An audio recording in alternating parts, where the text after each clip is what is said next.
과대 광고가 우리 주변을 꽉 채우는 것 같습니다. 너무 판을 칩니다.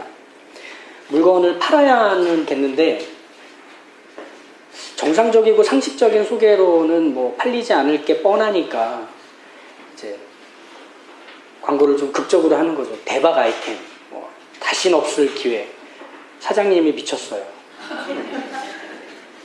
이런 극단적으로 밀어붙인 표현들로 그 상품의 기능과 가치를 한껏 부풀립니다. 상품만으로는 자신이 없어서 그럴 거기도 하겠고, 이걸 가지고 먹고 살아야 하니까 그럴 수도 있고, 위에서 하도 짜대니까 짜내고 짜낸 이런 과대 광고, 오히려 이런 것들은 독약이 되기도 합니다. 부메랑이 돼서 그 회사를 치기도 하는 거죠. 자기는 책임지지 않을 거니까 뭐 뭐든 갖다 붙이는 이런 무분별하고 과장되고 거짓말이 약간 애교처럼 보태진 그런 과대 광고들은 소비자를 현혹합니다. 이런 과대 광고는 또 다른 방식으로도 나타납니다. 자기 일상과 생각, 뭐 사진 같은 거를 자기의 SNS에 올리는 것에서도 나타나죠. 마치 진짜 자신으로는 용기가 없는 듯 그럴듯한 말들, 표현들을 담아서 이쁘게 나온 발사진, 가방사진, 자동차 사진 이런 것들을 올립니다. 하도 그러니까 이제는 SNS에 올라온 것들을 누구도 믿어주지 않습니다. 미디어나 SNS만 이런 식의 과대 광고, 과장된 꾸밈이 있는 게 아니라 슬프게도 우리 그리스도인 그리고 교회에도 이런 식으로 스스로를 과장하고 과대 포장하고 있는 게 있다는 겁니다. 왜 이런 슬픈 모습이 일어나는가? 이유는 과장하고 과대 포장을 해야 할 정도로 교회와 그리스도인 개인이 은혜와 복음에 대해서 스스로 먼저 작고 가볍게 여기기 때문에 그게 무슨 일을 우리의 삶에서 일으키고 맛보게 할지에 대한 기대가 없어서 그런 겁니다. 우리가 지난 시간에 배웠죠. 하나님께서 우리를 구원하신다는 건 무엇이냐? 그건 하나님의 통치와 다스림을 받는 거라 했습니다. 자기를 자기가 책임져 왔던 이 자리에서 하나님의 나라로 옮겨졌다는 것이죠. 그럼 무슨 일이 이루어지죠? 네가 한 짓으로 네 인생이 끝나지 않게 하시는 하나님을 확인하는 것이 하나님의 나라에 속하는 겁니다. 거기서 우리는 비로소 안심을 맛보고 자유할 수 있습니다. 근데 이제 그건 어떤 방식으로 우리의 삶에서 확인되느냐 하면 우리 각자의 방식으로 확인되는 겁니다. 무슨 말이냐면 우리는 각기 다른 위험 요소들을 매우 다양하게 안고서 살아갑니다. 누구에게는 별로 위험하지 않을 게 우리에게는 치명적인 것들이 있죠. 그래서 공유가 잘 안 됩니다. 그런데 하나님은 겹치지 않는 각자의 삶 안에서 아주 세심하게 그 인생들 안에서 일하십니다. 겹치지 않는다는 건 나와 네가 다르다는 것이기도 하겠지만 내 인생에서 경험되는 것이 반복되지 않는다는 면에서도 겹치지 않습니다. 우린 예전에 경험했던 것을 지금 또 경험하면 그건 좀 더 자연스럽고 익숙하고 쉽게 넘어갈 것 같은데 사실 같은 일이 반복되는 인생은 아무도 없습니다. 약간씩 달리합니다. 근데 거기에 하나님이 계신다는 거죠. 그래서 우린 저마다 각기 다르게 하나님을 경험하게 됩니다. 누군가에게는 든든하고 책임감 있는 아버지 같은 하나님으로, 누군가에게는 따스한 손길을 맛보게 해주는 어머니 같은 하나님으로, 누군가에게는 경탄에 맞지 않을 탁월함과 완전함으로 하나님을 경험합니다. 누군가에게는 둘로 나뉠 수 없는 부부 같은 하나됨을 이루는 이 신비로움과 아름다움으로 하나님을 경험하기도 합니다. 하나님은 그렇게 각자의 삶 속에 찾아가셔서 그들과 호흡하시고 동거하시고 그리고 그들이 직접 맛보아 알 수 있도록 그들의 눈높이와 인생과 시선 안에서 일해 가신다는 거죠. 근데 이게 얼마나 어려운 건지 아세요? 우리 자신만 생각해 보면 금방 이해가 됩니다. 어제는 좋았다가 오늘은 별로인 게 우리입니다. 여기서는 옳았는데 저기서는 틀렸다고 말하는 게 우리입니다. 수시로 바뀝니다. 아침과 저녁으로도 바뀌고 누굴 대하느냐에 따라서도 바뀌는 게 우리입니다. 도무지 사람 자체가 줏대 없이 표준화되어 있지 않은 게 우리 자신 아닙니까? 그런데 하나님은 그 안에 들어오신다는 거예요. 어쩌면 그렇게 그때마다 하나님은 자신을 알고 경험하게 해주시는지 그걸 다 맞춰주십니다. 그걸 다 찾아 들어가서 알게 하십니다. 우린 이걸 성경에서 어떻게 고백하느냐 하면 크신 하나님으로 고백하는 거예요. 우리를 다 담고도 남는 하나님이라는 거예요. 이걸 좀 더 정확하게 표현하자면 신실하심이라고 하는 거죠. 우리가 아무리 변덕을 부리고 우리가 아무리 이랬다 저랬다 해도 하나님의 그 크신 품 안에서 우리의 인생은 끝까지 구원을 완성하는 자리에 간다는 겁니다. 하나님의 다스리심과 통치가 그렇게 끊임없이 구현된다는 겁니다. 이 하나님의 신실하심, 이걸 은혜라고 하는 겁니다. 은혜라고 하는 것. 근데 이렇게 우리가 은혜에 대해서 알고 있을 듯 보이지만 사실은 하나님의 은혜를 경험할 때 사람들은 자칫 다른 방향으로 흘러간다 하는 거죠. 그것도 아주 많이 흘러갑니다. 우리가 보통 은혜를 받으면 어떤 생각이 먼저 금방 차오르느냐 하면 내가 그 은혜를 계속 받아야 하는, 그래서 뭔가 내가 커져야 하는 사람인 것처럼 생각을 합니다. 하나님이 누구신지를 알게 되고 그리고 그것을 경험한 은혜가 크면 클수록 그게 마치 내가 더 큰 은혜를 받아야 하는 사람으로 커져야 하는 것처럼 스스로 생각한다는 겁니다. 이게 뭐냐면 물이 퐁퐁 샘솟아 오르는 우물에 물을 더 많이 얻어내려고 이 우물 자체를 키워내는 것과 같은 일을 우리가 은혜를 받으면 생각하는, 먼저 떠오르는 그런 이해가 된다는 거죠. 제가 누누이 말씀드리지만 저는 시골에서 컸습니다. 그죠? 서울 사람 같이 보이시죠? 하얗고 뽀얗고 귀티가 줄줄 흐르는.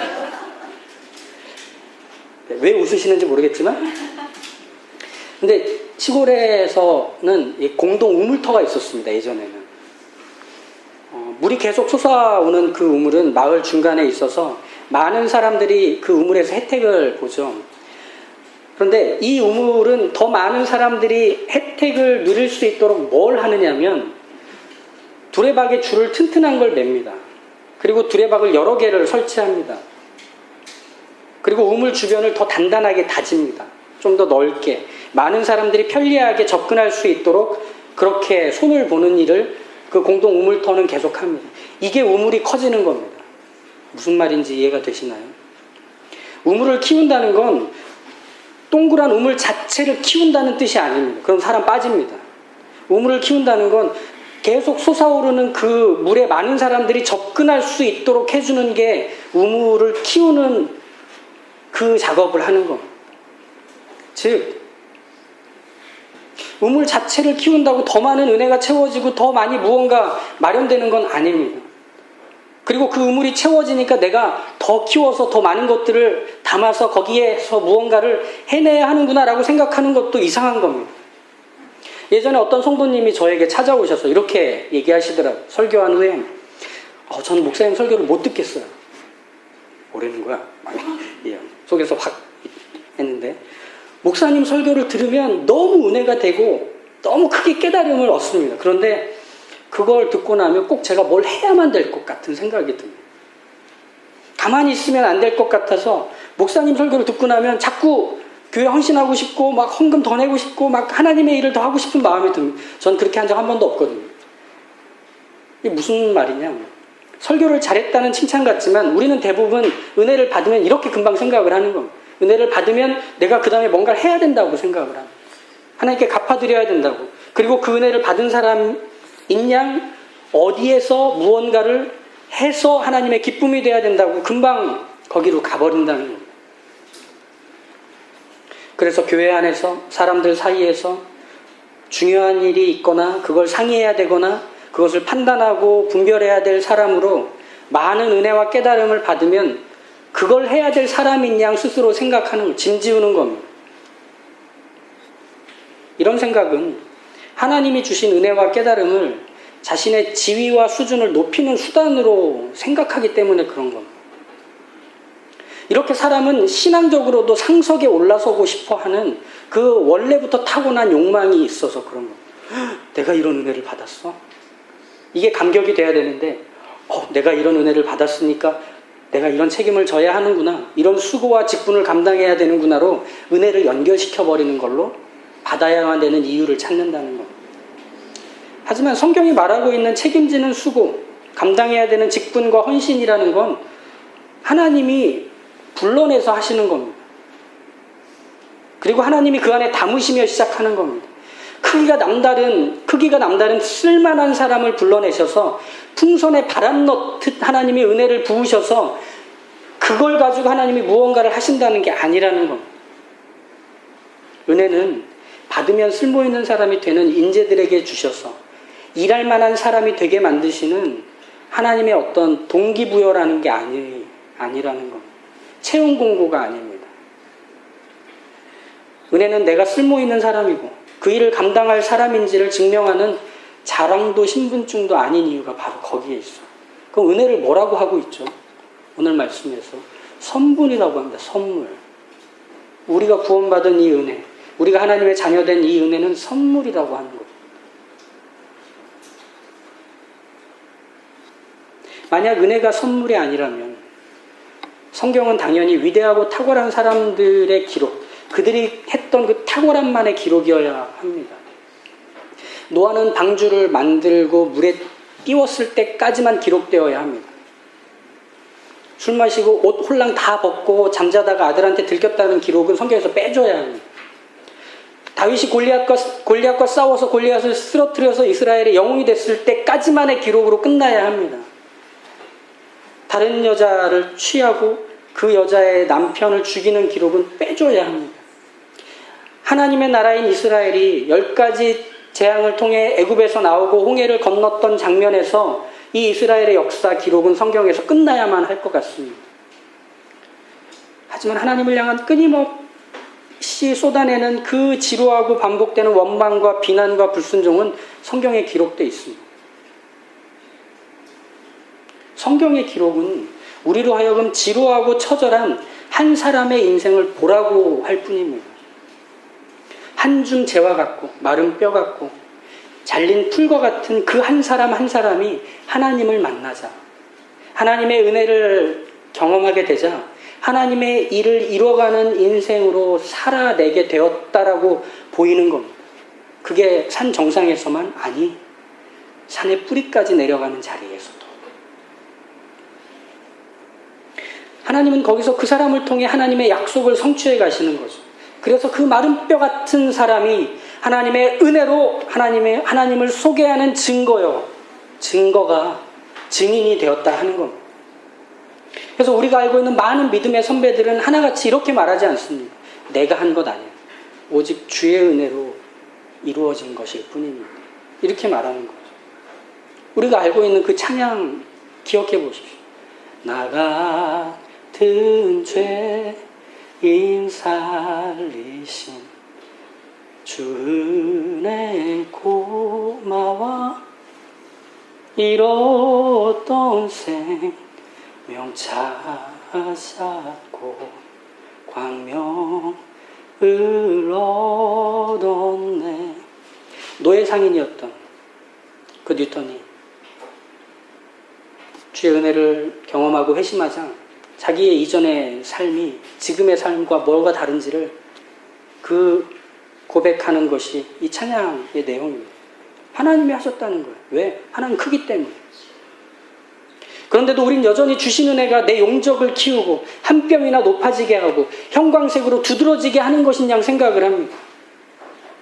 내가 받은 은혜가 얼만데 내가 이 정도는 해야지 라고 생각하는 건 나에 대한 과대 광고입니다. 나를 그런 대단한 사람으로 스스로 여기는 겁니다. 허무맹랑한 자기에 대한 기대를 부추기게 하는 게 바로 그런 겁니다. 누구도 부여해주지 않은 자기 책임에 처절하게 사로잡혀서 그것만 반복하고 있는 게 바로 은혜가 자기 자랑이 돼버린 사람들의 모습이라 하는 겁니다. 아마도 지난주 설교 때 가장 강렬하게 여러분들에게 꽂혔던 말이 그걸 것 같습니다. 예배 땡땡이 치고 단풍 구경 가도 됩니다. 마치 복음처럼 들리셨을 겁니다. 그런데 오늘 비도 이렇게 왔는데 왜 딴 데 안 가시고 여기 다 이렇게 왔습니까? 다음 주엔 제가 먼저 땡땡이를 쳐야겠어요. 제가 여기서 안 보이면 설악산에 있다고 생각하십시오. 하나님의 긍휼하심으로 그분의 크신 사랑의 어떠함을 맛본다는 건 하나님이 우리에게 시켜먹을 게 있어서 그런 게 아니라는 겁니다. 그건 사랑 아닙니다. 그건 공포고 두려움입니다. 하나님 그렇게 계산하신 적 없습니다. 한 번도 세상을 살면서 그렇게 대우를 받아본 적이 없으니까 우리가 이미 미리 짐작해서 생각하는 겁니다. 아, 의도가 있을 거야. 뭔가 있을 거야. 저렇게 잘해주는 건 내가 뽑아먹을 게 있어서일 거야. 내가 어떤 인간인지도 모르면서 저 사람이 저럴 수는 없는 거야 라고 생각을 한다는 거죠. 가족 말고는 나한테 그렇게 해준 사람이 없습니다. 이게 바로 죄의 비참함입니다. 우리가 가진 죄의 슬픔입니다. 사람은 원래 하나님의 사랑과 선하심을 우주 만물에 소개하는 존재였습니다. 마치 방 안에 있는 스위치와 같았습니다. 우리가 온 되어야 이 땅에 하나님의 사랑과 선하심과 그 친절하심이 비로소 세상 만물에 비추게 되는 그 스위치 같은 사람이 우리였습니다. 존재가. 그래서 우리는 하나님의 손길이 닿은 그 꽃과 나무를 더 풍성하고 아름답게 가꿀 수 있었고 스스로에게 맞는 열매와 향기를 내놓을 수 있도록 돕는 존재였습니다. 짐승들은 사람의 지혜로 자기의 정체성을 이름으로 부여받아서 만족하며 그 정체성답게 살아갈 수 있었습니다. 그렇게 온 창조세계는 하나님의 사랑, 선한 뜻, 이것을 사람을 통해 소개받았습니다. 그런데 죄로 인해서 하나님과 사람 사이의 이 모든 관계가 끊어지자 나와 창조세계의 관계가 끊어지고 나와 너의 관계가 끊어지고 심지어 나와 내가 끊어져 버리게 된 겁니다. 나를 제일 싫어하는 게 누군지 아십니까? 납니다. 나를 제일 용서 못하는 게 누군지 아십니까? 납니다. 그러니 그런 자리에서 이런 선대를 경험할 수가 없다고 확신하는 거예요. 이런 친절을 맛보는 건 의도가 있을 거라고 밖에는 생각하지 못하는 겁니다. 아닙니다. 하나님의 은혜는 치밀하고 똑 부러지는 계산에서 뽑아낼 걸 염두하며 미리 던져주는 미끼가 아닙니다. 하나님의 형상을 가진 사람이 망가져 사는 것을 끝내시겠다는 하나님의 강력한 의지입니다. 너 자체로 받아도 돼. 너 자체로 누려도 돼. 네가 뭘 하지 않아도, 아니 네가 설령 뭘 한다고 해도 그걸로 네 인생이 끝나지 않아. 나는 네 인생을 뽑아먹어야 할 정도의 작은 하나님이 아니야. 네 인생으로 값을 치러서 입속을 챙겨야 할 정도로 가난한 하나님도 아니야. 이게 하나님의 은혜에 담겨있는 것이죠. 세상에서 본 적 없는 하나님의 이 사랑과 대우 앞에서 사람은 그렇게 주저앉고 두 손 드는 겁니다. 하나님 맞습니다. 하나님 옳습니다. 그리고 하나님 다행입니다. 하는 겁니다. 이런 나도 사랑하시는 하나님의 사랑을 그리스도 안에서 맛봐도 되고 누려도 되는구나라는 걸 아는, 이게 우리가 받은 구원입니다. 이게 우리가 받은, 이거면 충분한 겁니다. 이거면 전부입니다. 은혜는 이렇게 하나님에게서 나와 하나님이 스스로 일하시고 하나님이 완성케 하시는 하나님의 선물이기 때문에 받으면 될 뿐입니다.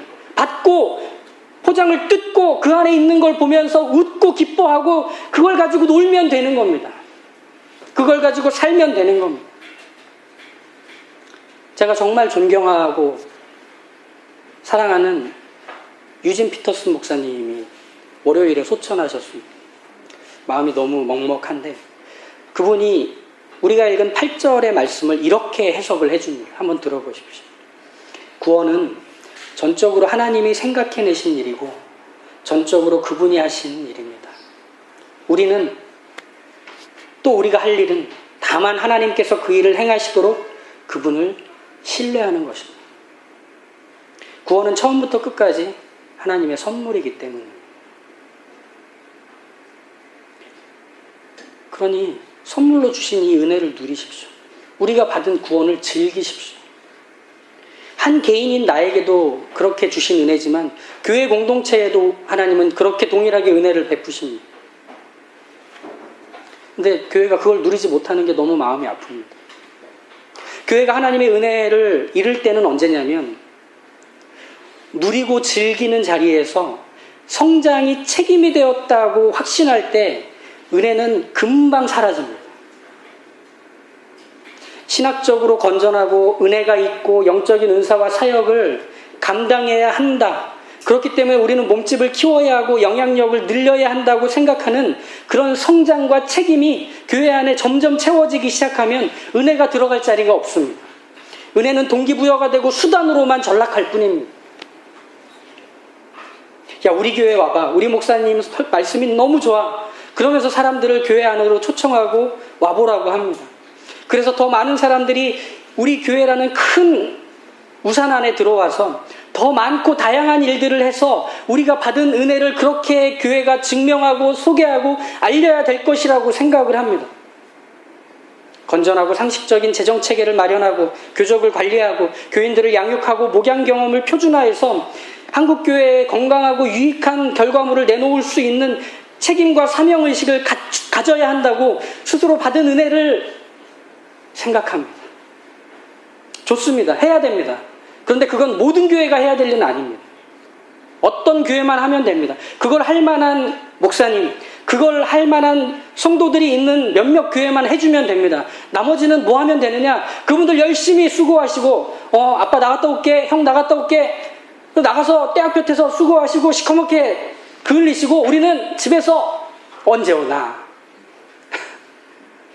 집에서 점심 맛있게 먹고 저녁 맛있게 먹고 또 밭에 나갔다 들어오시는 아버지와 형 보면 수고했다고 어깨 주물러주면서 간식도 먹고 그래도 됩니다. 하나님 안에서 그래도 됩니다. 교회의 시작은 하나님이에요. 하나님께서 구원의 은혜를 선물로 주셨다는 건 하나님이 구원을 시작하시고 진행하시고 완성하시겠다는, 하나님이 다 하시겠다는 겁니다. 우리 거기서 좀 자유해지시죠. 뭘 해야만 되는 거 아닙니다. 왜 이렇게 제가 침을 튀겨가며 말씀을 드리냐면 7절의 말씀 앞에서 이 요동치는 우리의 마음을 다독여야 하기 때문입니다. 7절은 이렇게 되죠. 이는 그리스도 예수 안에서 우리에게 자비하심으로써 그 은혜의 지극히 풍성함을 오는 여러 세대에 나타내려 하심입니다.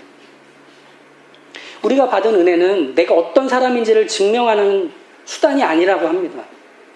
그래서 그 은혜를 계속 받아서 날 살찌우고 높은 자리에 올라가게 하고 자랑스러운 역할을 짊어지고 가슴에 많은 훈장을 달게 하려고 은혜를 주시는 게 아니라는 겁니다. 단 하나, 오는 여러 세대에 나타내려 하십니다.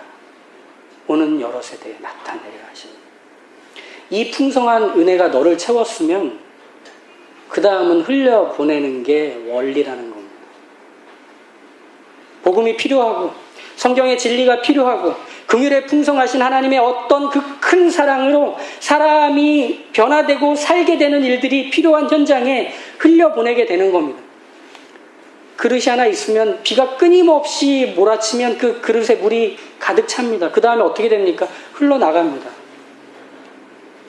그 빗물이 그릇을 넓히지 않습니다. 막 두들겨 패서 그 그릇을 키워내지 않는다는 말입니다. 이것이 자비하심으로써 그 은혜의 지극히 풍성함을 받는 이유죠. 나 역시 하나님의 은혜와 사랑, 하나님의 그 자비를 아무 대가 없이 선물로 받았기 때문에 나는 기꺼이 누리고 맛봅니다. 그리고 어떻게 합니까? 그걸 흘려보낼 뿐입니다.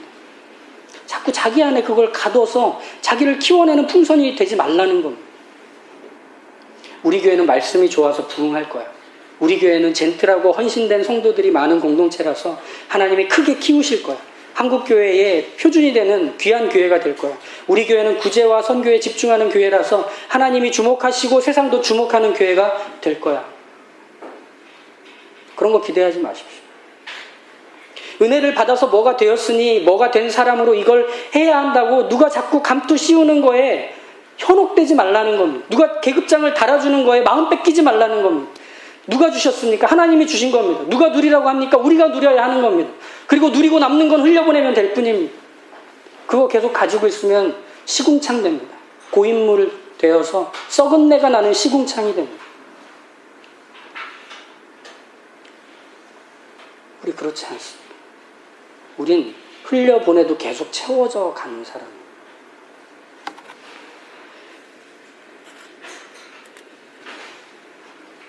목사로서 이제는 야 이건 너무 썩었는데 라고 여기는 시금석이 하나 있습니다. 뭐냐면 성도를 성도로 대하지 않고 사람을 사람으로 대하지 않고 숫자로 생각하기 시작하면 그건 목사는 썩은 겁니다.